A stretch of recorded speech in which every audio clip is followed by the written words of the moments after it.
these to this.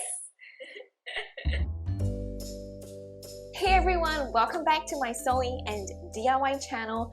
This video is part 2 of my pattern making sloper series. In the last video, I shared my process of taking my body measurements and drafting my sloper following the instructions from this 1960s book that's available in the public domain and has free download via archive.org. In this video, I will be showing you my process of sewing the muslin together and some of the fit issues I faced and how I modified the pattern for the sloper to fit my body better. So if you're planning on following along and drafting your own sloper, or you just have like some regular fit issues with your sewing pattern, hopefully this video will give you a little bit of ideas on how to fix those issues and make your pattern fit you better. Don't forget to stay to the end of the video where I'll be sharing some key tips and things to note when it comes to modifying your sloper pattern. So I'm gonna pick up right where I left off and start making my first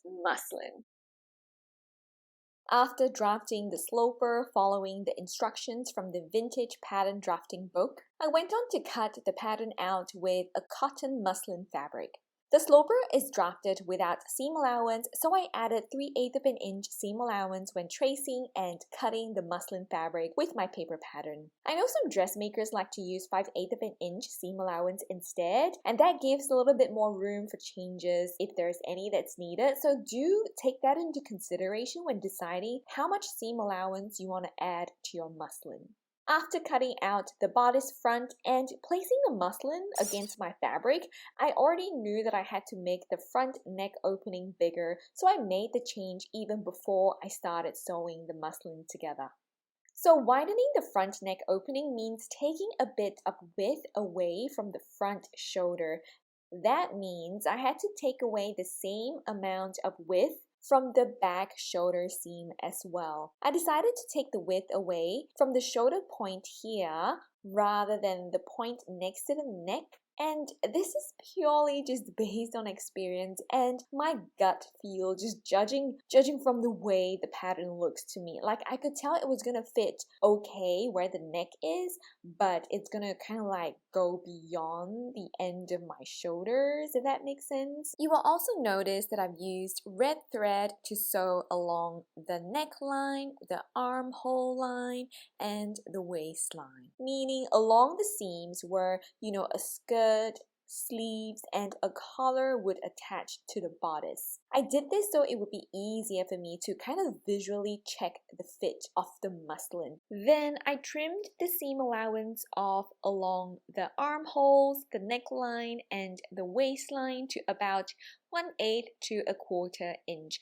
I felt like maybe the extra fabric in those areas would maybe pull and distort the way the muslin looks on me, especially where it's gonna go like under my armpits. Maybe it would kind of cloud my judgment of the fit, so I decided I was probably better off without them anyway and just trimmed them off. After putting my first muslin together, I was actually really excited because it fit so much better than I thought it would based on how it looked on paper. Now, some key issues that you might be spotting already. The armhole, I felt like it could be a little wider. The back waistline was too high, just as I kind of expected. And the back neckline was too high as well. And to figure out how much lower I needed the neckline to be, I marked out the bottom of my neck on the muslin with the tailor's chalk while wearing the muslin, and then simply transferred that onto the paper pattern.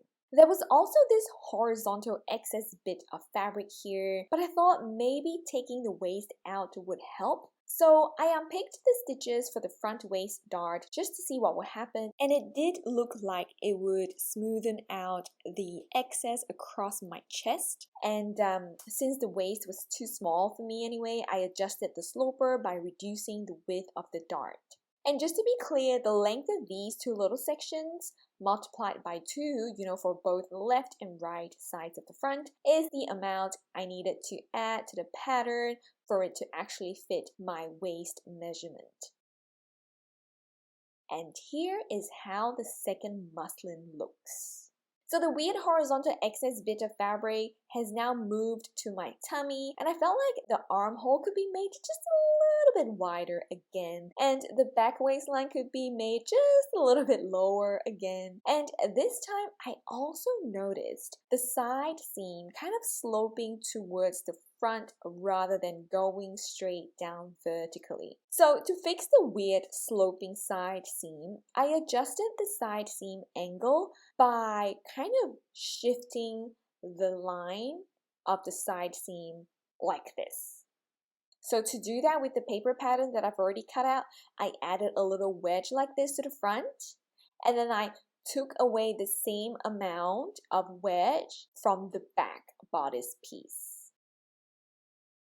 So after making those changes, I went on to make my third muslin. So this is my third attempt, and I was really hoping that third time's the charm, you know, I think that's what they say, but that is not the case, but I'm okay with it because I'm starting to feel like my perfectionistic concerns starting to weigh down on me, and I'm trying to move away from that. Okay, so the bag is perfect.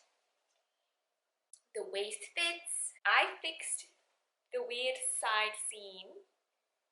The only issue now, I have this excess bit right here. So I don't know. I guess I just have to like cut it off on the paper. Now to fix the excess fabric, I used a red marker to draw the boundary of that excess out while having the muslin on me. Then I kind of mapped out the marking from the cotton muslin to the paper pattern and decided to just kind of take that whole little sliver out completely horizontally across the front bodice pattern piece. And since that little sliver was taken out, the length of the side seam was shortened. And I corrected that by adding the same length back to the bottom. So it ended up looking like a little wedge like this. So after taking that horizontal sliver off the front bodice pattern piece, the next thing that I did to make sure that the pattern is still good to go is making sure that this center front is still a nice straight line, and I did that by using a straight ruler and putting it against this edge right here. And here are some key tips and tricks when it comes to modifying your sloper pattern. So after making that change, my front bodice sloper looks kind of like this. So notice that I've actually made the markings in different colored markers rather than cutting the paper off, just so I can actually look back and be reminded of the changes that I've made to the paper pattern. So there are two things that you always need to match up and align when it comes to making your flat pattern. Always make sure that the shoulder seams align. Always make sure that the side seams align.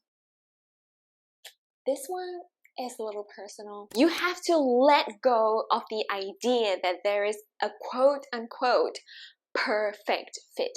Let go of the idea that you need to quote-unquote nail the fit. Personally, I have been working on challenging my own perfectionism, and I know there's some of you out there that are doing the same. Don't let it weigh down on you. There is no perfect fit. Like, there's not going to be like zero puckerings and pulls and things like that.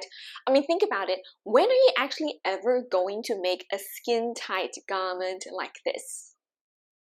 Never. So once you get to a point where it seems like it's 70 to 80% perfect, it's good enough. Move on from it, and the way to test it is to actually make a garment with it. So pick a simple style and run with it. So instead of going on to try a fourth muslin, I made a dress with the sloper that I had. This is the dress I made. I don't know about you, but I think the fit is pretty darn good. If I let my perfectionism speak, it would be talking about how the darts are still kind of like, just like a little bit. nipply, but like what good is it gonna do me? Anyway, this perfectionism thing is something that I'll probably talk a little bit more about in terms of how it affects our creativity sometime down the line in the future. Last but not least, don't forget to transfer your final pattern into a clean master copy that looks like this. Put it in a safe place, don't lose it, so you can always pull it out to draft a new pattern when you have a new design in mind. I hope you have enjoyed this video and learned a few tips and tricks here and there in terms of modifying your sloper. Don't forget to give this video a thumbs up, subscribe to my channel, and I will see you next week for more sewing, DIY, and a little bit of fun. Bye! These two